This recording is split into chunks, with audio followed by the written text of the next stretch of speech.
Hello, this is Tom Lombardo, the director of the Center for Future Consciousness and the Wisdom page. And all three parts of this video presentation can be found on my website, centerforfutureconsciousness.com, along with references and a text of the entire narration. This is The Psychology of the Future, Flourishing in the Flow of Evolution, Part 1. A concise introduction to my new book. The question, how do we create a good future? This is the central question or challenge of human life and the central issue motivating the study of the future. The answer that I propose is that we create a good future, defined as flourishing in the flow of evolution, through the heightening of future consciousness, which is achieved by developing a core set of character virtues, most notably and centrally wisdom. The short version of this answer is that wisdom is the means to creating a good future. This video, focusing on the psychology of heightened future consciousness and wisdom, will explain my answer and its relevance and importance to your future life. A key question to begin with is, what is a good future? What I would suggest is that the question of what is real precedes the questions of what should we expect in the future and what is the good. The future needs to be consistent and follow from our best understanding of reality. And the good, what is best, our compass for the future, should be consistent and resonant with reality, in particular grounded in human nature. So let us begin with the question of what is real. Because things are the way they are, things will not stay the way they are. Bertolt Brecht. We are moving. Teilhard de Chardin. Reality is unsettled, and reality is a collective motion.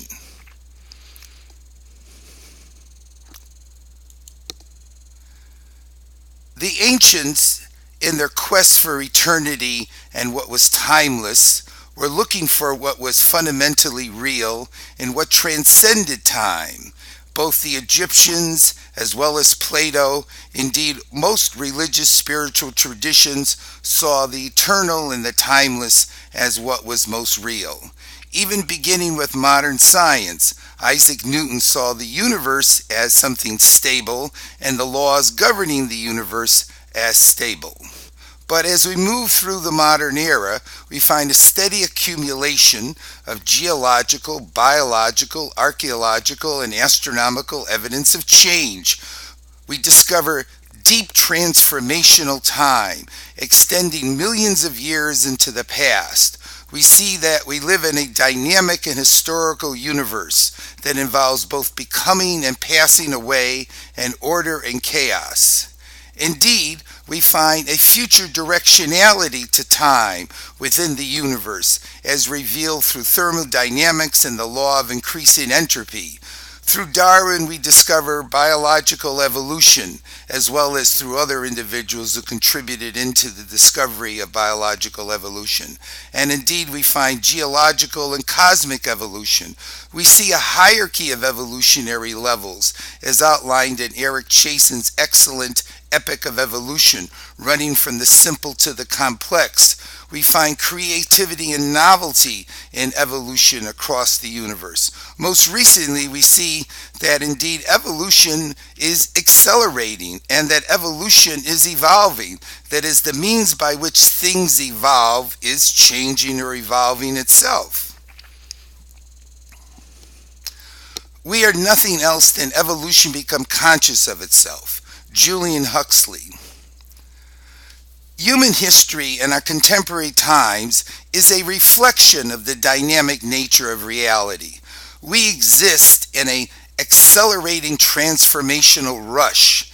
There is speed, there is the exponential growth curve of many things. There is feelings of stress, there is the compression of time, but there's also resistance to change, as described by Alvin Toffler and James Gleick in his book Faster. But human creativity and competition over the future is contributing to this change in this ongoing evolutionary process. Indeed, humans are the architects of change and evolution. We are facilitating purposeful evolution through purposeful goal-directed change and invention, both within ourselves and the world around us. Both individual consciousness and human reality in general is dynamic, developmental, future directional, purposeful, and creative. Individual consciousness indeed flows into the future, and the self and the mind purposefully develops over time. There is an evolutionary flow to the nature of individual consciousness. Consciousness indeed is an evolved facilitator of evolution through the creation of new ideas, inventions, and products. We exist in the flow of evolution, and the flow of evolution exists within us. The basic understanding that life on this planet constitutes an interconnected system must be considered to be one of the great discoveries of science, perhaps as profound as the discovery of natural selection. Smolin. Evolution is a Western idea involving a directionality to time. But if we wish to balance Eastern versus Western views of reality, as Richard Nesbitt notes in his book The Geography of Thought, in the East, reality is seen more as a circle, whereas in the West it's seen more as a line. In the East we find the yin-yang concept of reality. That reality is complementarities, reciprocities, cycles, and interdependencies.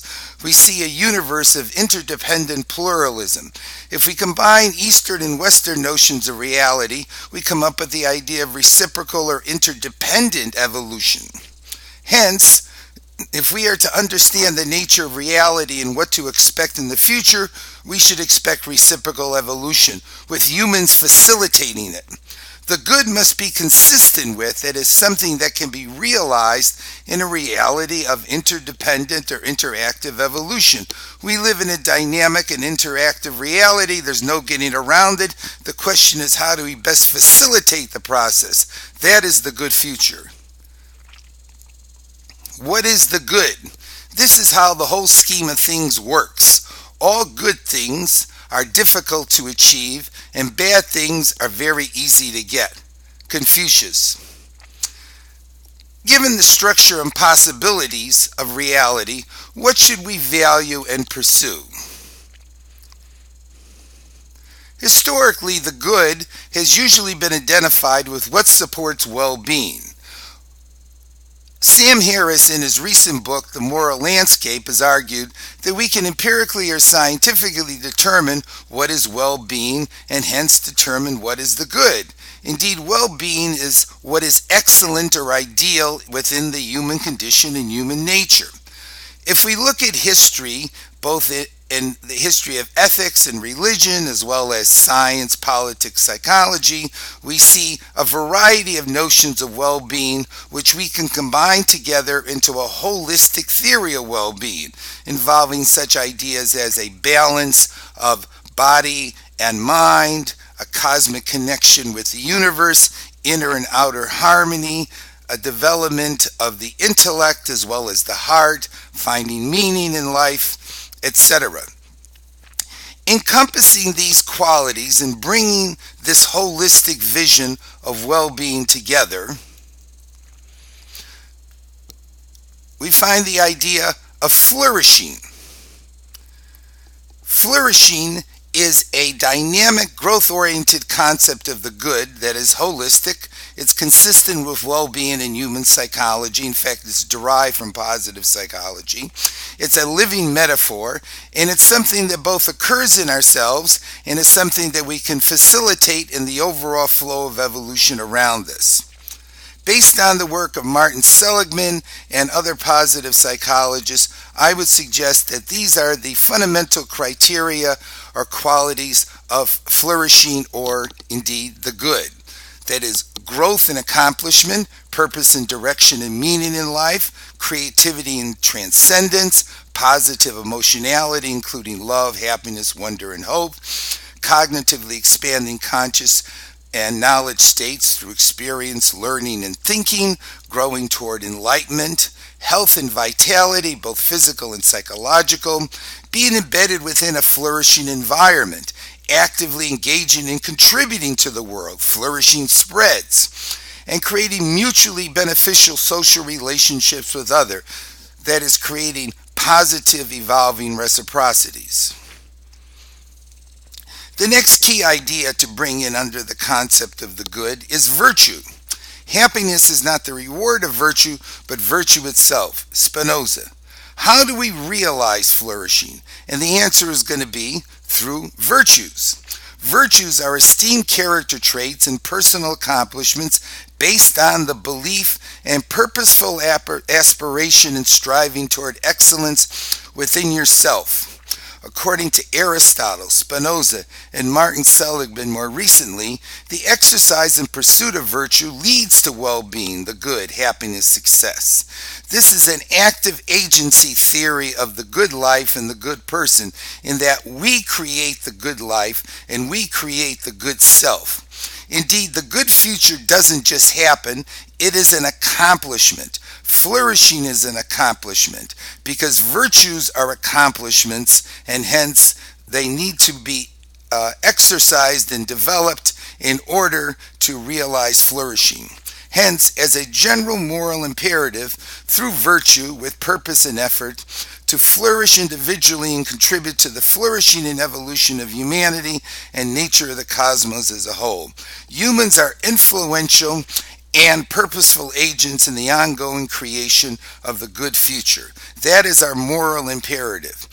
In summary, then, the good future realized through the self-development and exercise of virtue is flourishing in the flow of evolution. Next, we come to the concept of heightened future consciousness. The ultimate gift of consciousness is to navigate the future in the seas of our imagination. Antonio Damasio.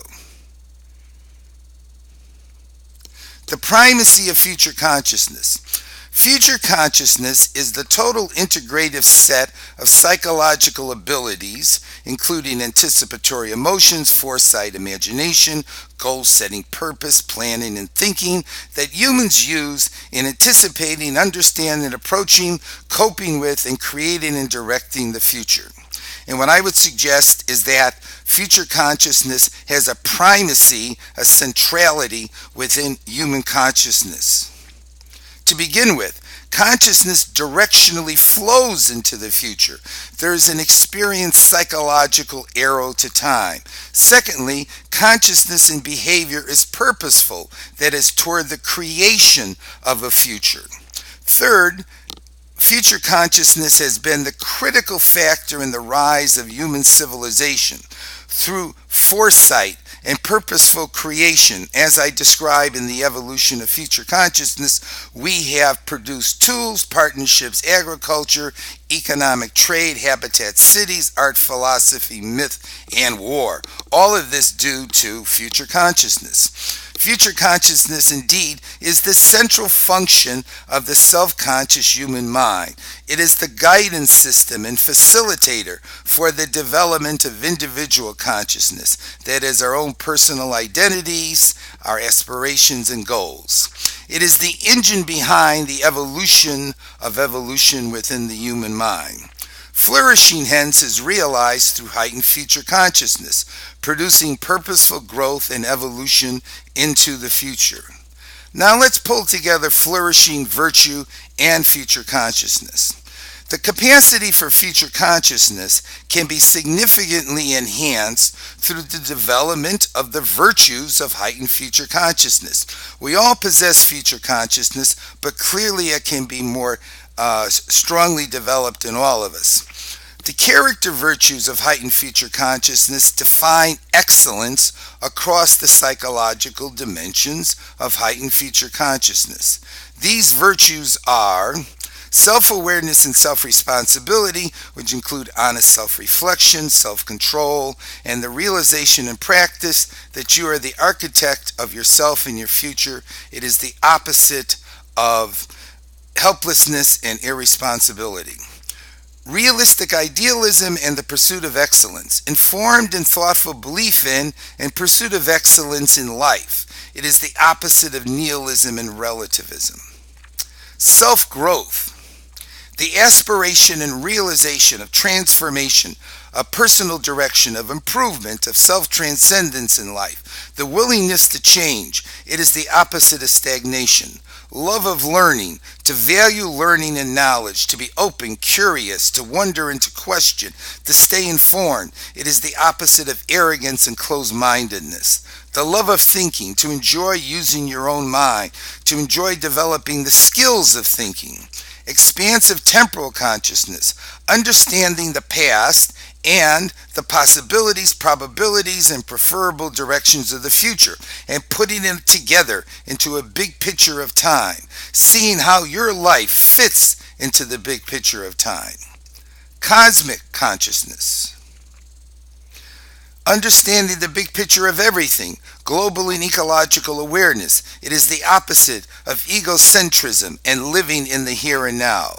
Hope and courage. Being optimistic and acting in spite of fear, facing the uncertainty of the future. It is the opposite of pessimism and avoidance and escape. Love in the appreciative spirit, which includes gratitude, the pursuit of what you love in the future.